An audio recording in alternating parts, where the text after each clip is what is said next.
اول لایک کن و بعد ویدیو رو ببین. سابسکرایب یادت نره. من از زندان فرار کردم. فعلا خودت رو یه جای امن مخفی کن و بعد باید بری به لوکیشنی که برات میفرستم و عکس یه یارویی رو برات میفرستم که باید کارشو تموم کنی. چشم.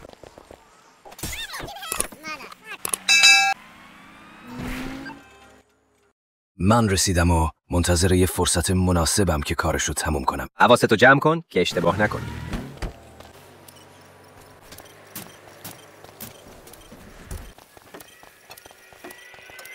اگر منتظر قسمت بعدی هستی حتما سابسکرایب کن و برای دوستاتم بفرست.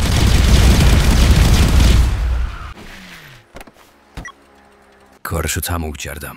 ابله، اون قبل از انفجار از اونجا رفته بود. هنوز زنده است. 1 هفته وقت داری پیداش کنی و کارشو تموم کنی.